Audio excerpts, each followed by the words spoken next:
예수님께서 한 들녘에서 말씀을 증거할 때에 수많은 사람들이 모였습니다. 남자 장정만 5,000명이라고 하는 숫자가 기록되고 있습니다. 해질녘에 그들의 배고픔을 아시고 예수님께서는 오병이어를 가지고 그 많은 사람들을 배불리 먹이고 12광주리가 남았습니다. 거기에 모인 사람들은 하나같이 이런 생각을 했을 것입니다. 저 예수 양반만 따라다니면 먹을 것 걱정 없겠고 입을 것 걱정 없겠고 살 걱정 없겠다. 사실 오병이어 사건 이후에 더 많은 사람들이 예수님을 따랐다고 했습니다.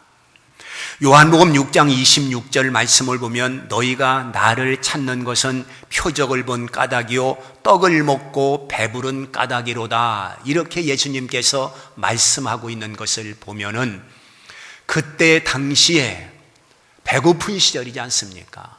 그런데 예수님께서 배불리 먹여주니까 수많은 사람들이 소문에 소문을 듣고 예수님을 더욱더 따라 수많은 사람들이 모였던 것입니다. 근데 예수님께서 너희들이 나를 따르는 것은 표적을 본 까닭이다, 병든 자 고쳐주시는 그 예수님의 능력과 기사와 이적을 보고 주님을 따랐고, 배부른 그들에게 육신의 양식을 채워주심으로 주님을 따랐다고 말씀하고 있는 것입니다. 육신의 떡을 얻기 위해서 모인 사람들에게 우리 예수님께서는 본질적인 말씀을 하시는 것을 볼 수 있습니다. 예수님께서 이 땅에 오신 목적이 사람들을 배부르게 하기 위해서, 그것도 한 목적이겠죠. 그러나 근본적인 목적, 궁극적인 목적은 그것이 아니라 생명의 말씀을 통해서 그들이 구원받고 생명의 말씀을 통해서 천국 백성으로 사는 것을 주님께서는 원하셨던 것입니다. 그래서 주님께서는 생명의 말씀을 그들에게 증거하십니다. 54절을 보게 되면 내 살을 먹고 내 피를 마시는 자는 영생을 가졌고 마지막 날에 내가 그를 다시 살리리니, 이렇게 말씀했고, 55절 말씀을 보면 내 살은 참된 양식이요 내 피는 참된 음료로다. 56절은 내 살을 먹고 내 피를 마시는 자는 내 안에 거하고. 오늘 우리 입장에서 이 말씀을 대할 때에 생소하지 않습니다. 거부 반응 일어나지 않습니다. 왜냐하면 예수님께서 십자가 상에서 살 찢기시고 피 흘려 우리를 구원하신 사실을 알고 있고, 예수님의 성만찬을 통해서 주님께서 떡과 포도즙을 주시면서 받아 먹어라, 이건 내 살이고 받아 마셔라, 이것은 내 피라고 주께서 말씀하셨기 때문에 오늘 요한복음 6장 54절 이하에 있는 이 말씀을 우리는 얼마든지 이해할 수 있습니다. 그러나 그 당시 사람들이 이 말씀을 들었을 때 어떻게 받아들였겠습니까? 아니, 예수의 살을 먹으라고? 예수의 피를 마시라고? 그러면 우리가 예수를 잡아먹으란 말이냐? 그때 당시 사람들은 예수님이 정신 나간 소리를 하고 있구나, 미친 소리를 하고 있구나, 저 예수라고 하는 사람의 정신이 어떻게 된 것이 아니냐, 이런 반응이 충분히 일어났을 것입니다. 주님께서는 지금 생명에 관한 말씀을 하고 있는 것입니다. 육신이 아니라 생명의 떡에 대해서 말씀을 하고 있는 것입니다. 이 말씀에 대한 반응이 각각 나타났습니다. 그래서 영생 말씀에 대한 반응, 이런 제목으로 말씀을 드리는 것입니다. 그러면 어떤 반응이 일어났느냐? 첫째는 60절 말씀을 보니까 어려워서 못 듣겠다, 어려워서 못 듣겠다, 이런 반응이 나타났습니다. 60절 보면 제자 중 여럿이 듣고 말하되 이 말씀은 어렵도다, 누가 들을 수 있느냐, 이렇게 말씀하고 있습니다. 하나님의 말씀을 들을 때에 지식적으로 이해할 수 있는 그런 말씀도 있지만 때로는 우리가 아무리 들어도 이해할 수 없는 그런 말씀도 얼마든지 있습니다. 그러므로 이해할 수 없는 하나님의 말씀을 우리가 들을 때에 이해하려고 하는 것이 아니라 그 말씀을 믿으면 자연히 이해가 되는 것입니다. 여러분, 하나님의 구원 방법을 보십시오. 하나님의 초자연적인 역사를 보십시오. 사람의 머리로 어떻게 이해할 수가 있겠습니까? 또한 동정녀 탄생, 죽었다가 다시 살아나심, 그리고 승천하시고 재림하심, 그리고 천국, 이 모든 것들이 어떻게 인간의 지식으로 이해가 될 수가 있겠습니까? 또한 죽은 자를 살리시는 그런 이적의 행위를 어떻게 인간의 지식으로 이해할 수가 있겠습니까? 진리의 말씀을 이해하기 때문에 믿는 것이 아니라 그것을 믿음으로 수용하고 하나님의 능력이라고 하는 사실을 우리가 인정하고 받아들여야 되는 것입니다. 당시에 육신의 떡을 구하기 위해서 모였던 사람들에게 주님께서는 본질적인 생명의 말씀을 증거하고 있는 것입니다. 사람을 구원하는 것은 오직 말씀이요, 말씀만이 생명의 떡이요 영혼의 양식인 줄 믿습니다. 63절 말씀을 보게 되면 내가 너희에게 이른 말은 바로 영이요 생명이라고 말씀하고 있습니다. 주님의 말씀은 영적인 말씀이기 때문에 영적으로 깨달을 수 있는 것입니다. 주님의 말씀은 생명의 말씀이기 때문에 그것을 믿음으로 받아들여야 역사가 일어나는 것입니다. 어려워서 못 믿겠다 이런 사람이 있었고요. 두 번째는 어떤 반응의 사람들이 있느냐 하면 그냥 믿지 아니하는 자들. 64절에 보니까 너희 중에 믿지 아니하는 자들이 있느니라 그랬습니다. 믿지 아니하는 자들이 있다는 것입니다. 하나님의 말씀을 수백 번, 수천 번 들어도 믿지 않는 자들, 믿지 못하는 자들이 분명히 있습니다. 하나님 말씀을 듣고 아멘으로 그 말씀을 꿀송이보다 더 달게 받아먹는 사람이 있는가 하면 하나님 말씀을 듣고 비토하는 사람이 있고 하나님 말씀을 듣고 오해하는 사람도 있을 수가 있는 것입니다. 이것에 대해서 마태복음 13장에서 네 종류의 밭을 통해서 우리 예수님께서 잘 말씀하고 계십니다. 거기 보면 하나님 말씀을 아무리 들어도 듣고 또 들어도 깨닫지 못하는 자가 있다고 했는데 이런 자들을 길가밭이라고 주님께서는 말씀하고 있습니다. 그런가 하면 하나님 말씀을 들을 때는 기쁨으로 듣습니다. 그런데 세상에 나가 환난을 당하고 핍박을 당하고 박해를 받을 때 그 말씀을 까맣게 잃어버리고 그냥 세속화돼 버리는 사람이 있습니다. 이런 사람을 돌밭이라고 했습니다. 그런가 하면 세 번째는 하나님 말씀을 듣고 결심을 합니다. 그렇게 살아야지, 그렇게 살아야 되겠구나, 그렇게 살면 복을 받겠구나, 이렇게 말씀을 들으면서 결심을 합니다. 그런데 세상에서 살다 보면 근심이 찾아오고 걱정이 찾아오고 문제가 찾아옵니다.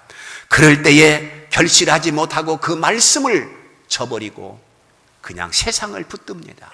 이런 사람을 가시밭이라 그랬습니다. 그런가 하면 하나님 말씀을 들으면 듣는 대로 깨닫고 하나님 말씀을 들으면 듣는 대로 감사하고 하나님 말씀을 듣고 열매를 맺는데 어떤 사람은 100배로 혹은 60배로 30배로 열매를 맺는 사람을 옥토라 이렇게 주님께서 정의하셨습니다. 이렇게 하나님 말씀을 같은 공간에서 같은 시간대에 듣는데도 불구하고 어떤 사람은 알아듣는 사람이 있고 어떤 사람은 못 알아듣는 사람이 있고 어떤 사람은 깨닫는 사람이 있고 어떤 사람은 깨닫지 못하는 사람이 있고 어떤 사람은 열매를 맺는 사람도 있고 어떤 사람은 열매를 맺지 못하는 사람이 있다고 하는 것을 말씀하고 있는 것입니다.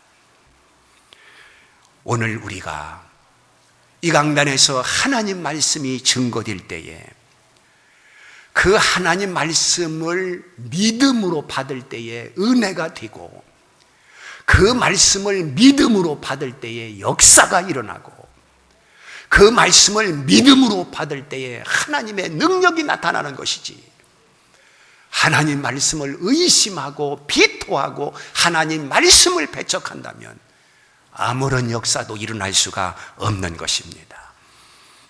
그러므로 오늘 우리는 하나님 말씀을 긍정하는 자세로 들어야지, 그럴까, 그럴 수 있을까, 거짓말이지, 이렇게 선입감을 가지게 된다면 하나님의 역사는 결코 일어날 수가 없는 것입니다. 그 다음에 세 번째는 어떤 자들이 있었느냐? 64절에 보니까 예수를 팔아먹는 자가 있었다라고 주님이 밝혀놓고 있습니다. 가룟 유다에 대한 말씀이죠. 가룟 유다가 누구냐? 12 제자 가운데 하나요. 가룟 유다가 누구냐? 바로 돈깨를 맡을 정도로 아주 똑똑하고 인정받고 또한 빠른 수셈을 가지고 있었던 사람입니다. 아마도 너무 똑똑해서 계산이 빨라서 예수를 팔아먹었는지도 모르겠습니다. 예수를 팔기까지 그는 수도 없이 많은 생각을 했을 것입니다. 또한 계산도 했을 것입니다. 지금 예수님을 따르는 12 제자들마저도 예수님에 대해서 무엇을 기대하고 있었느냐 하면 로마의 속국으로 있는 이스라엘을 해방시키고 그가 왕권을 가질 것을 기대했었습니다. 그런데 예수님은 거기에 대해서 전혀 관심도 없고 내 살을 먹어라, 내 피를 마셔라, 이런 소리만 하시니 제자들도 답답했습니다. 그리고 예수님께서 죽을 것도 말씀을 하시는 거예요. 그러니까 만약에 예수님이 저 청춘에 죽는다면 우리가 그동안 예수님을 따라다닌 의미가 무엇이냐? 지금까지 예수를 따라다닌 그런 이유가 무엇이냐? 그렇게 판단을 하면서 그렇다고 한다면 다른 마음을 먹어야 되지 않겠느냐? 그래서 가룟 유다가 대제사장과 협상을 벌여서 30냥을 낙찰보게 됩니다. 그는 30냥을 받으면 한미천 잡았을 것으로 생각했을 것이고 평생을 호강할 것으로 생각했을 것입니다. 30냥과 예수님을 팔기로 흥정은 끝났습니다. 30냥의 가룟 유다의 눈은 완전히 뒤집혔습니다. 그 눈에는 스승도 보이지 아니했습니다. 메시아도 보이지 아니했습니다. 오직 세상적인 30냥만 보였던 것입니다. 그렇습니다, 여러분. 영생의 말씀을 믿지 못하면 내세에 대해서 불확실하기 때문에 현세에만 집착하게 돼 있는 것입니다. 오늘 우리가 소망하는 것은 하나님 나라이지 않습니까? 그 나라의 영광이지 않습니까? 그 나라의 복이지 않습니까? 그런데 그것을 내가 받아들이지 못하면 현세의 돈에만 집착할 수밖에 없고 현세의 부귀 영화만 오늘 최고라고 생각할 수밖에 없는 것입니다. 그러나 영생의 말씀으로 받아들이면, 그 영생의 말씀을 내가 믿고 순종한다면 예수를 따르다가 환난과 핍박을 당한다 할지라도 문제가 되지 않습니다. 예수를 따르다가 가난하다 할지라도 그것이 문제가 되지 않습니다. 오직 나에게 예수 그리스도 그분만 있다고 한다면 그분에게 소망을 삼고 우리가 살아갈 수가 있는 것입니다. 여러분, 가룟 유다는 예수를 팔고 어떻게 되었습니까? 목매달아 죽었습니다. 그리스도의 제자라고 하는 영광스러움으로 출발하지만 예수를 팔아먹은 배신자라고 하는 오명과 치욕으로 그 이름이 지금까지 남아있지 않습니까? 얼마나 부끄러운 이름입니까? 네 번째, 어떤 반응이 일어나느냐? 66절에 보니까 주님을 떠나는 자들이 생깁니다. 주님께서 오병이어로 남자만 5,000명을 먹였을 때 그 소문과 소문을 타고 더 많은 사람들이 모였는데 예수님께서 육신에 떡 줄 생각은 하지 아니하고 내 살 먹어라, 내 피 마셔라 하니 사람들이 저 양반 돌았구나 생각하면서 떠났을 거예요. 다 떠납니다. 66절 말씀을 보니까 이렇게 기록되고 있습니다. 그때부터 그의 제자 중에서 많은 사람이 떠나가고 다시 그와 함께 다니지 아니하더라. 예수님께서 생명의 떡에 대해서 말씀하고 난 다음에 사람들이 관심 없다고 주님을 떠났다는 겁니다. 여러분, 오늘 우리도 예수 그리스도를 쫓아다니다가 중간에서 떠나는 사람이 있지 않습니까? 예수님은 말씀하시기를 쟁기를 잡고 뒤를 돌아보는 자는 내게 합당치 않다고 말씀하셨죠. 그러나 뒤를 돌아보는 자들이 얼마나 많습니까? 그런데 예수를 믿다가 왜 중간에 떠납니까? 목적이 잘못되었기 때문에 그렇습니다. 가치 기준이 잘못되었기 때문에 그렇습니다. 우리가 예수 믿는 것을 세속적인 영광, 예수 믿는 것을 어떤 육신적인 번영, 여기에 초점을 맞추면 예수님을 떠날 수 있는 것입니다. 오늘 우리는 세상적인 그 무엇을 구하기 위해서 여기 온 자들이 아니라 우리는 하나님 나라의 영광을 구하고 궁극적인 구원을 목표로 해서 하나님 앞에 나온 자들이 되어야 되는 것입니다. 사람들이 여러 가지 이유로 하나님을 찾아왔다가 자기 목적을 성취하지 못할 때 예수님을 미련 없이 버리는 사람들을 쉽게 볼 수 있습니다. 그러므로 오늘 우리는 주님 자신을 소망 삼고 살아야 되는데 세상적인 욕구에 더 집착을 하고 있습니다. 그래서 그 욕구를 채우지 못할 때 욕구 불만을 안고 주님을 떠나가는 것입니다. 오늘 우리는 무슨 일이 있다 할지라도 예수를 떠나는 어리석은 자들이 되지 않기를 축원합니다. 예수 그리스도를 따른다고 하는 것은 자기를 부인하고 자기 십자가를 지는 일이라고 주님께서 말씀을 하셨습니다. 그러므로 오늘 우리 성도들은 자기를 부인할 수 있는 성도들이 되어야 되는 것입니다. 누가 누구를 이렇게 저렇게 얘기하고 누가 목사를 이렇게 저렇게 얘기하고 그럴 때에 그것이 내 자신에게 아무런 유익이 없다 할 때는 그것을 부인할 수 있는 믿음이 필요합니다. 그래야 내 믿음을 굳게 세워나갈 수 있고 내가 시험 들지 않고 끝까지 주님을 쫓아갈 수 있지. 이 말에 흔들리고 저 말에 흔들리면 내 믿음을 유지하기가 어려운 것입니다. 내 마음속에 시험이 찾아올 때 그것을 부인할 수 있는 성도들이 되어야 되는 것입니다. 또한 환난과 시련과 어려움이 찾아왔을 때 이것은 하나님이 나에게 주신 십자가라고 생각하고 그것을 짊어질 각오를 가지고 주님을 따라야 되는 것입니다. 그래야 우리는 믿음의 승리자가 될 수가 있는 것입니다. 성경에 보면 예수님께서 이렇게 말씀했습니다. 아비와 자식과 며느리가 불화한다는 것입니다. 이것이 하나의 말세의 징조라는 것입니다. 아비와 자식과 며느리가 불화한다는 것입니다. 여러분, 여기 아비, 자식, 며느리는 가족입니다. 혈연관계입니다. 끊을래야 끊을 수 없는 절대 관계입니다. 그런데 이런 관계 속에 있는 사람도 불화한다는 거예요. 주님께서 말씀하실 때에 자식과 부모가, 부부가 그리고 며느리와 불화한다는 것입니다. 그렇다고 한다면 우리가 왜 불화가 없겠습니까? 우리가 왜 갈등이 없겠습니까? 왜 교회에 문제가 없겠습니까?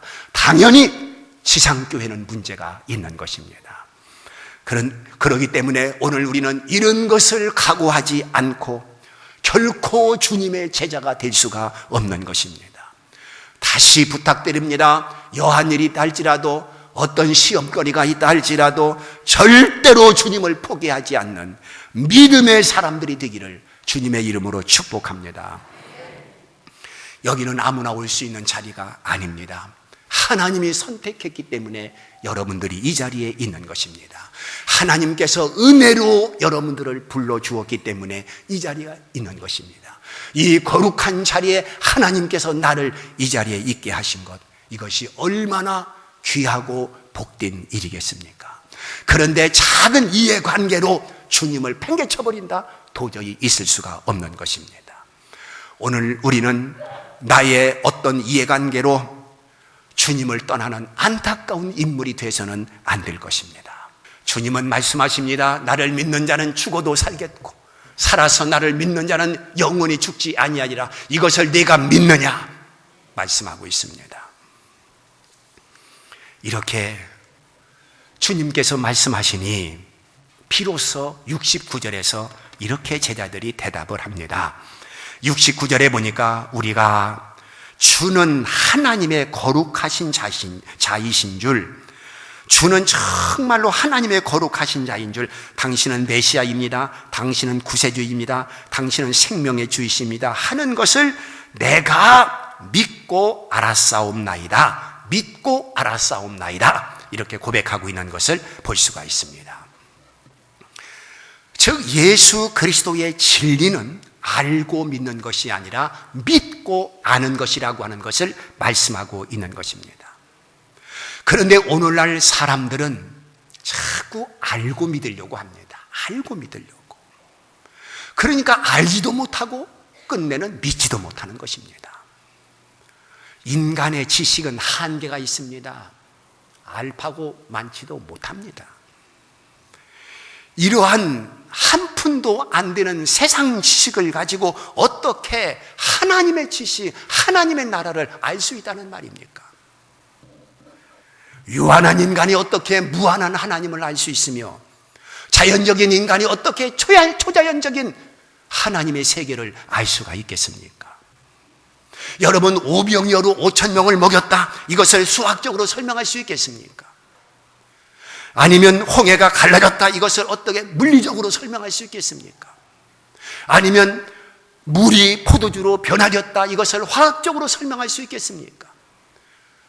처녀가 잉태하여 아들을 낳았다, 이것을 의학적으로 설명할 수 있겠습니까? 설명이 안 됩니다. 설명을 못 합니다. 오직 믿어야 되는 것입니다. 그러므로 성경의 모든 진리는 믿어야 되는 것입니다. 믿게 되면 모든 것을 알게 됩니다. 자신 있게 사람들에게 내세울 수가 있는 것입니다. 우리가 이해하기 때문에, 또한 그것을 납득했기 때문에, 내가 그것을 잘 정리를 했기 때문에 믿는 것이 아니라 믿으면 정리가 되고 믿으면 알게 되는 것입니다. 그래서 기독교의 진리라고 하는 것은 믿음에서부터 출발을 하는 것입니다. 말씀을 맺습니다. 사랑하는 성도 여러분, 말씀을 의심하지 마십시오. 오늘날 너무도 많은 사람들이 말씀을 믿지 못하기 때문에, 하나님이 천지를 창조하시니라 창세기 1장 1절의 말씀을 믿지 못하기 때문에 이 지구는 우연히 발생한 것이다, 그리고 신화에 의해서 생겨진 것이다, 아주 믿기 어려운 말을 하고 있습니다. 오늘 우리에게 다른 이론은 필요 없습니다. 하나님 말씀만이 진리입니다. 하나님 말씀만이 영생입니다. 하나님 말씀만이 구원입니다. 이런 믿음을 가지고 승리하기를 주의 이름으로 축복합니다.